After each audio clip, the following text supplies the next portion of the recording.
finalement, comment apprendre, comment mémoriser mieux. On peut utiliser Pareto. Donc ça, bon, c'est un graphe très rigoureux. Hein, mais, donc, là, on a l'effort et le résultat.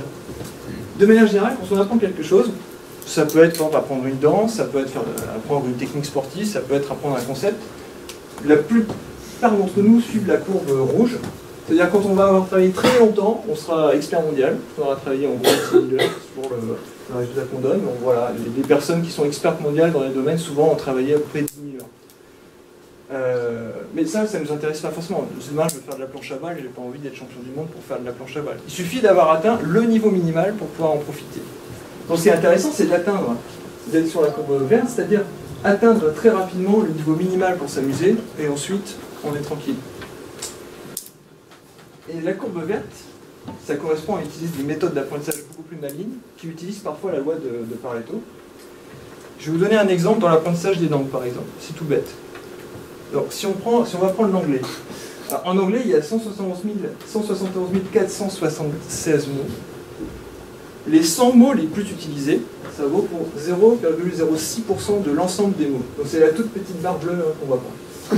Pourtant, ces 100 mots, ça correspond à 50% du matériel écrit en anglais. 50% des mots que vous verrez sur un document en anglais, c'est cette micro-catégorie de mots en anglais. Si vous apprenez une langue, c'est peut-être intéressant de commencer par apprendre les 100 mots les plus utilisés tout de suite. Comme ça, vous observez un texte. Ah, bah oui, je connais la plupart des mots. Ensuite, on va construire avec des méthodes peut-être plus classiques l'apprentissage du vocabulaire, l'apprentissage des règles de grammaire. Mais déjà, vous avez un outil pour pouvoir parler très rapidement la langue.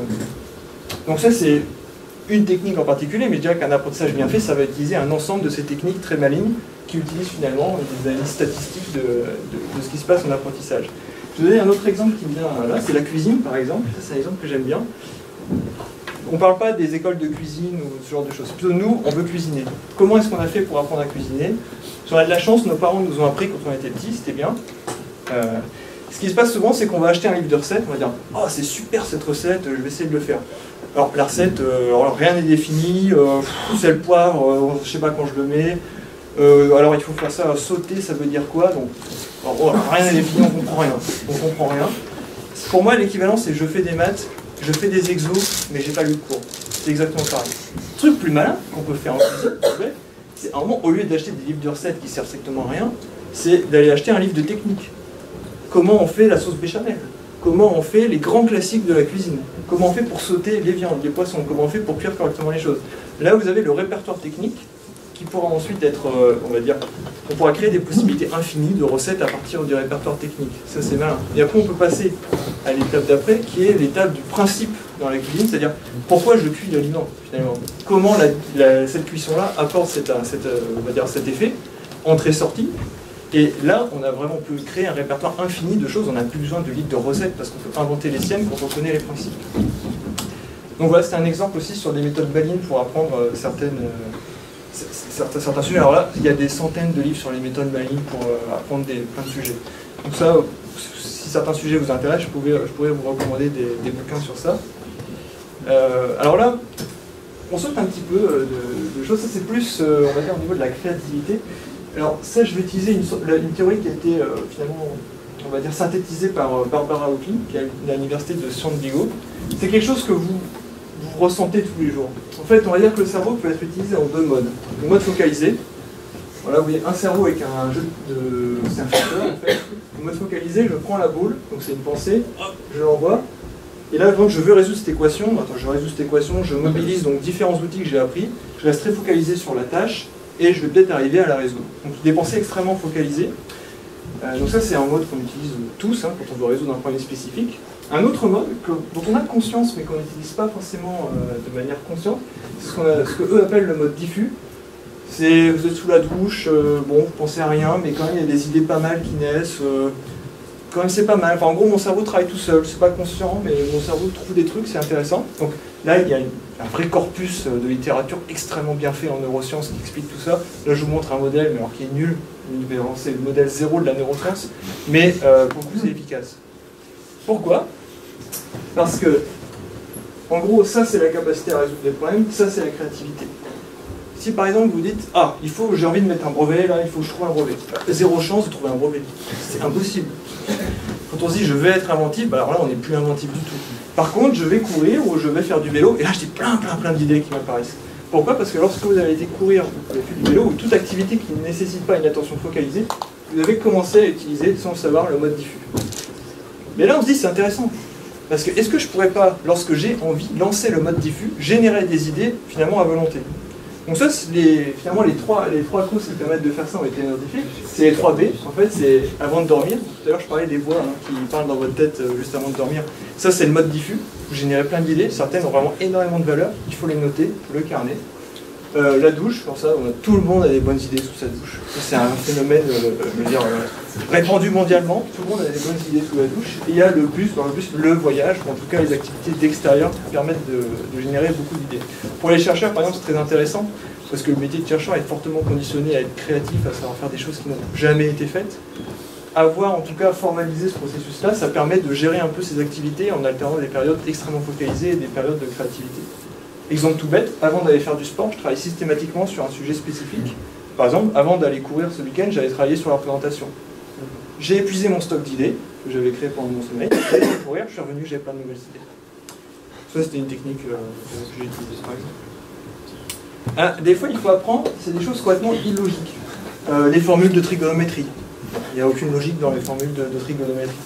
Et là, je vous propose un exercice. Donc, il faudrait. Donc là, on arrive à dire la présentation académique. On fait un exercice ensemble. Ce que je vous proposais, c'est d'apprendre une série de chiffres par cœur. Donc, par exemple, est-ce que vous avez votre carte de sécurité sociale? On peut s'amuser là à prendre votre numéro de sécurité sociale. Donc, allez-y, sortez votre carte de sécurité sociale ou choisissez un numéro que vous souhaiteriez retenir. Peut-être l'anniversaire d'un ami, d'un voisin. Choisissez un numéro. Moi je sais pas la sortie. Ouais, c'est ça la photo. Hein. Tu l'as déjà vu? Non, mais moi j'ai vu la mienne. Non, mais mec. Alors, à quoi ça sert ça? C'est que les champions de la mémoire, eux, peuvent retenir 30 000 chiffres. Sinon, 4, 5, 6, c'est bon, mais les champions de la mémoire retiennent les 30 000 décimales. Année de naissance, mois de naissance, département, et puis alors, je vous explique la méthode, ensuite on la met en place. La méthode, c'est finalement assez bête. Les Grecs ont inventé ça il y a 3000 ans. C'est vraiment, on n'a pas fait mieux depuis l'époque. En fait, là, je vous ai mis un petit tableau. À chaque fois, il y a un chiffre. Donc 0, 1, 2, 3, 4, 5. Donc sur chaque chiffre, vous allez associer un objet qui ressemble bien sûr au chiffre. Le 0, un ballon. Le 4, un bateau. Donc je vous les montre juste. Le 0, c'est un ballon. Le 1, c'est un stylo ou une fusée. Le 2, c'est un signe ou un serpent. Le 3, c'est une paire de menottes. 4, c'est un bateau. 5, c'est un hippocampe. 6, c'est un club de golf ou une trompe d'éléphant. 7, c'est un boomerang. 8, c'est un bonhomme de neige ou un œuf. Et 9, c'est un monocle ou un ballon au bout d'une ficelle. Qu'est-ce qu'il faut faire? Vous voulez retenir cette suite de chiffres complètement illogiques. Vous allez à chaque chiffre associer un des objets qui est affiché ici. Et vous devez construire une histoire à partir de ces différents objets. Je vous fais un exemple. On va retenir une série de chiffres, mettons 5, 7, 8. Alors 5, donc un hippocampe. J'imagine un hippocampe, c'est dans le domaine médical, admettons. Donc c'est une série de chiffres au numéro de sécurité sociale.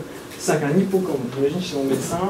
Un hippocampe, mon médecin a une tête d'hippocampe. 5, alors 8, maintenant 8. Il y a un monocle. Alors c'est un hippocampe qui a un monocle. Non. 8, c'est le bonhomme de neige.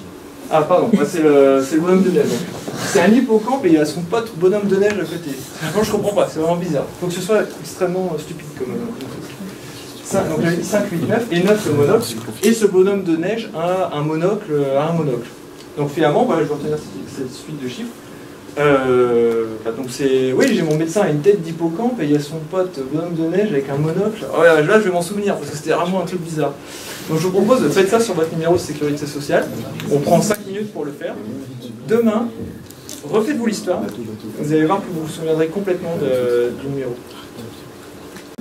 Donc, je propose qu'on revienne à la conférence. Donc cette technique-là, on peut l'appliquer sur le numéro de sécurité sociale. C'est pratique. Numéro de carte bancaire. On peut partir beaucoup plus loin avec ce genre de technique. Les champions de la mémoire sont des mecs. Alors, il y a des études qui ont été faites pour savoir si les champions du monde de mémoire étaient des personnes avec des capacités innées particulières, mais non. En fait, c'est la pure technique. Et la pure technique, les 30 000 décimales de pi récitées à la suite. Des decks de 52 cartes retenues directement. Ça, c'est de la pure technique. une des techniques qui est très utile, que je vais vous introduire en 2 minutes, c'est la technique du palais de mémoire. C'est ce qu'on a fait là, mais en s'imaginant, il faut s'imaginer, par exemple, retenir les chiffres dans différentes pièces de sa maison. Tout l'intérêt, c'est que là, on utilise la mémoire visuospatiale qui est hyper puissante chez l'être humain. Donc ça, c'est une manière très puissante d'utiliser sa mémoire. Là, notamment, les présentations, moi, je les retiens avec cette technique-là, par exemple. Aujourd'hui, je me balade dans mon appartement ah oui, donc là, je fais ça à ce moment-là. Donc, je retrouve facilement le contenu du discours en me baladant dans mon appartement, en ayant placé dans chaque pièce un objet spécifique associé à ce que je dis ici. Donc ça, par contre, ça peut faire extrêmement magique en entreprise de savoir faire ce genre de truc. Ça peut valoir le coup de passer un peu de temps parce que vous passez pour le génie de l'entreprise dans ça. Quelques références sur ça. Dans Mind for Numbers de Barbara Oakley, c'est sur les histoires de modes diffusés, modes focalisés. Il y a toutes les références qui permettent d'aller creuser un peu ce sujet-là. Atteint d'excellence, Mastery de Robert Greene, qui a aussi écrit Les 48 lois du pouvoir. C'est absolument génial. Absolument génial comme bouquin. Sur des études de cas sur la vie de grand maître. Et là, pour les techniques de mémorisation, les bouquins de Dominique O'Brien, mais il y en a plein en fait. Tous les champions de mémoire ont écrit leurs bouquins.